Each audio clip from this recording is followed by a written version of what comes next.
అందరికీ కూడా నమస్కారం. పోరాటాల గడ్డ ఆంధ్రప్రదేశ్, త్యాగాలకి నిదర్శనం ఆంధ్రప్రదేశ్.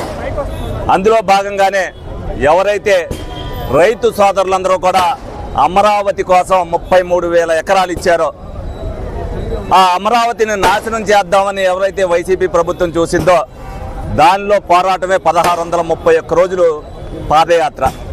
అదేవిధంగా 234 మంది మరి ఏదైతే మానసిక క్షోభకు గురై మరణించడం జరిగింది.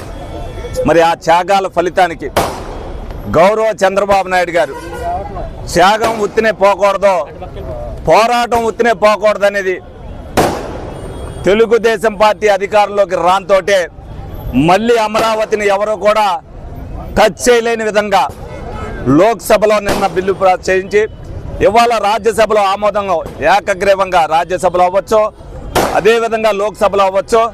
ఒక్క వైసీపీ ప్రభుత్వం చెప్తే మిగతా పార్టీలన్నీ కూడా మూజువాని ఓటుతో చర్చలో పాల్గొని ఆంధ్రప్రదేశ్ రాజధాని అమరావతి ఉండాలి, అది న్యాయం అని చెప్పడం జరిగింది.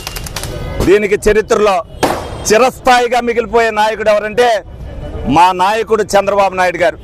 ఆయనకు ముందుగా ధన్యవాదాలు తెలుపుతూ మేము తెలుగుదేశం పార్టీ కుటుంబ సభ్యులుగా మేమందరం గర్వంగా ఫీల్ అవుతున్నాం. ఈ రోజున 21వ శతాబ్దంలో ఏప్రిల్ 1, 2 తారీఖుల్లో ఆంధ్రప్రదేశ్కి అమరావతి రాజధానిగా తెచ్చుకున్నాం. ఇది చరిత్రలో 1000 సంవత్సరాలైనా 2000 సంవత్సరాలైనా సరే చరిత్రలో చంద్రబాబు నాయుడు గారి రోజు, చంద్రబాబు నాయుడు గారి పేరు, ఆంధ్రప్రదేశ్ చరిత్ర చిరకాలం మిగిలిపోతుందని సందర్భంగా మీ అందరికి కూడా తెలియజేయడం జరుగుతుంది. ఈ సందర్భంగా ప్రజలందరికీ కూడా తెలియజేసేది ఒకటే, నిన్న వైసీపీకి బ్లాక్ డే. వైసీపీ అనేది రాజకీయ పార్టీ కాదనేది నిన్నటితో తెలిసిపోయింది. ప్రజల కోసం పోరాటం చేసేది ఏమి లేదు. ప్రజలు స్థాపించుకున్న రాజధానిలో దోపిడీ ఏ విధంగా చేశారో ఆ దోపిడీ మాటలే మాట్లాడుతున్నారు.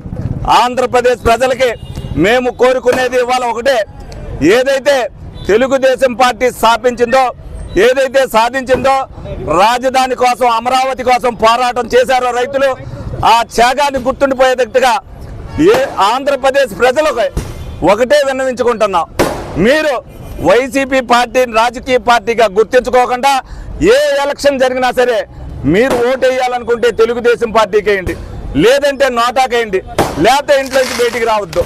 మీరు వైసీపీకి ఓటేశారంటే మీ గొయ్యి మీరు తవ్వుకున్నట్టే. భస్మాసుడు అతను నెత్తి మీద చెయ్యే విధంగా పెట్టుకున్నాడో మీ ఓటేసి మీ నెత్తి మీద మీరు చేయి పెట్టుకోవద్దని చెప్పి ఆంధ్రప్రదేశ్ ప్రజలందరికీ కూడా తెలియజేయడం జరుగుతుంది. ఆంధ్రప్రదేశ్ పౌరుడిగా, తెలుగుదేశం పార్టీ శాసనసభ్యుడిగా ఆంధ్రప్రదేశ్ ప్రజలందరికీ కూడా నమస్కరించి చెప్తున్నా, మనం ఏదైతే సాధించుకున్నామో ఆంధ్రప్రదేశ్ని, అమరావతిని సాధించుకోవడంలో ఆంధ్రప్రదేశ్ అభివృద్ధి కానీ, వ్యవస్థల యొక్క బాగు కానీ తెలుగుదేశంతో పార్టీతో పాటు మిగతా ఏ పార్టీ వచ్చినా సరే ఆంధ్రప్రదేశ్ చరిత్రని ఇంకా పెంచుతూనే ఉంటారు.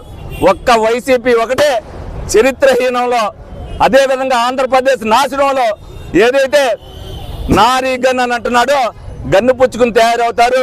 రేపొద్దున ఆస్తులు విధ్వంసం చేస్తారు, మన్న నాశనం చేస్తారు. ఇదంతా గుర్తుపెట్టుకోవాలని ఆంధ్రప్రదేశ్ ప్రజలందరినీ కూడా కోరుకోవడం జరుగుతుంది.